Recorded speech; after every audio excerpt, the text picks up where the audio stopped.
Hello guys, we got a special edition of the Hat tonight, and I told you we're going to bring some legends on the show. And you already know this is my mentor, George Bennett. George Bennett, I had lunch with him today at King Tut here in Simpsonville, and I'm gonna be honest with you, y'all got a lot to look forward to. But how was your experience at King Tut? It was great. I'll tell you, it was everything that you said it was. The hamburger we had was just excellent, and we tried the shrimp and grits, which he has not put on the menu yet. Yeah. But I can tell him this: it'll be a big seller. I think he's thinking about doing it for a brunch, which would be a very good idea to do that. So, but the hamburger was very good. It was juicy, and the meat was prime beef. So it was a great place. And after we found it, and you got to look real careful if you find it when you go down. It's on the right-hand side of South Main Street in Simpsonville. Hey, I'm gonna tell you what, and this guy's just like me. He shoots as straight as a Trevor Lawrence pass. So, hey, go down there and check out them. They just do a good job, and they will make you lick your lips, smack your lips when you leave. And be sure to ask for Flo and Tiny too. Oh, that's right. Tiny's a cook, a chef, and you can tell Tiny enjoys what he's doing because he's a big guy. Oh, that's right. Hey, we're gonna start out with George. And what we're gonna do with this series is a couple of clips. We're live here in the cave today, so we're not on site at Elkmont like normal, but you are going to look forward to clip 2 after you watch this one. So we're gonna kind of wet your taste buds and go from there. But I'm gonna let George start out with how he got to Clemson. Hit it. All right. Well, the first time I went to Clemson was 1939. I was 6 years old, and my dad's parents, my grandparents, and my dad and his 3 sisters moved from Dawsonville, Georgia, to St. Matthews, South Carolina. And the three daughters, my 3 aunts, never talked about where they came from.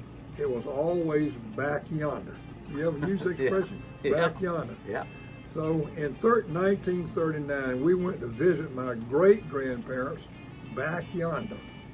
And on the way back to Columbia, we came through Clemson to see my uncle, who at that time was a freshman.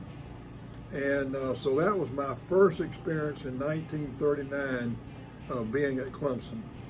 Now the next time I went to Clemson was after the war. Of course, the war started on December the 7th, 1941, and we didn't get back up to Clemson until after the war.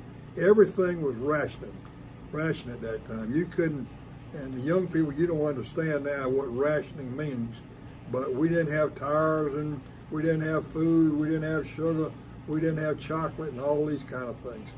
So we didn't get back up to Clemson until 1946. Now, the first Clemson, South Carolina football game that I saw was in 1944. It was Big Thursday. I always played in Columbia on Thursday of Fair Week. My dad was in the Navy, stationed in Jacksonville, Florida, and he got leave to come home for that game. So we went to that game. Clemson won in the pouring down rain. One of the first times, or a few times, that it's rained during that game. And I remember my dad's big old Navy peacoat. We just wrung out the water into a wash tub. And but anyway, that was my first game. And then the next game I went to was 1945. The war was over, but my dad hadn't gotten out of the Navy yet. So George Crawford, who was my schoolmate in the 5th grade at Rosewood School, he and I went to the game. And we had a great time, and Clemson won that game also. So that was kind of my first experience of going to Clemson football games. Well, and back in those days, wasn't every game in Columbia? Every game. Yeah. Every game was played in Columbia, what was then called Big Thursday. It was a state holiday. It played on Thursday of Fair Week, and the Clemson let out on Wednesday afternoon after classes, and all the cadets and everybody came to Columbia on Wednesday night, and then the game was on Thursday.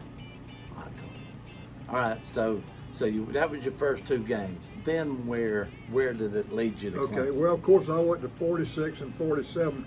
Now, in 46, something really interesting happened. Yeah. Somebody counterfeited 10,000 tickets. Oh my! 10,000 tickets. In 46? In 46, Oh. yeah. And nobody knew about it till just right before the game. So a lot of people showed up at that game did not knowing that they had a counterfeit tickets. And I can see the gates now just falling down just like that when the pressure of the crowd outside trying to get inside, and the gate just plopped just like that. And people were all on the sidelines and all this kind of stuff. Oh my God. And it was one mess down there. In fact, Coach Howard told told stories about it, that some lady was trying to tell him how to coach down there and giving him plays to run. Because she was that close She to was the field? she was right sitting right beside him. And then in 1948, something really interesting happened. An unthinking and a not very smart Clemson cadet at halftime of that game went out on the field with a live chicken. And he took that chicken and wrung that chicken's neck like that and then threw it down on the ground. Well, with that, both stands just erupted. Now, you got to remember, these guys just 3 years before that were fighting and killing each other. Yeah. They were trying to look for Germans and Japs. So they just came down on that field, and it was the biggest fight you have ever seen in your life. Now, that is the one thing about that is this. The only way they got it stopped was the Clemson band started playing the Star Spangled Banner. And of course, all these guys have been in the Army, so they started snapped to attention, and that's how the fight stopped. Oh my goodness, that probably wouldn't happen now, would it? Well, no, I wouldn't doubt it would. Yeah, But I hope nobody would take a live chicken down there on the floor. You never have seen a live chicken. Oh yeah, and I rang their necks before. You have? Yeah, man, I'm from Hemingway. Okay. Yeah, and my grandparents would tell me on Sunday, go out there and catch us, or Saturday, catch us a chicken Yeah. for tomorrow's dinner. And sure enough, we would have to ring it. Well, my mom would send me to the grocery store in our neighborhood and tell me to pick out. Don't let them get me a plump. Don't bring a skinny chicken back in. You make sure it's plump. And then she'd take that chicken and cut the neck off. You know? Oh my goodness, that's awesome. Yeah. All All right, so that's 48. Yeah. Okay. Now, there's something significant about that happened later on. Tell me about it. All right. The most surprise. I entered Clemson in 1951. Okay. And I had been elected president of the freshman class. So at the end of my freshman year, somebody said to me, why don't you go out for cheerleader? I said, you have got to be kidding. Cheerleader? Cheerleader. I played football and basketball and baseball and all that. And I said, my dad would just absolutely die if I go out for cheerleader. But anyway, I did. Yeah. And as it turned out, that was one of the best things that happened to me. Now remember, we were all male at that time. Yeah. And all male and all male cheerleaders too. So I was a cheerleader my sophomore year, my junior year, and then my senior year, I was elected the head cheerleader. And that was the best thing that ever happened to me up to that point. Because if you stand in front of the cadet corps Yeah. and lead cheers in front of the cadet corps, Yeah. you're never intimidated by anything else the rest of your life. Because you have been called every name in the book by the cadet corps. And that was a great experience for him. Now, in 1953, my dad went to a football game at West Point.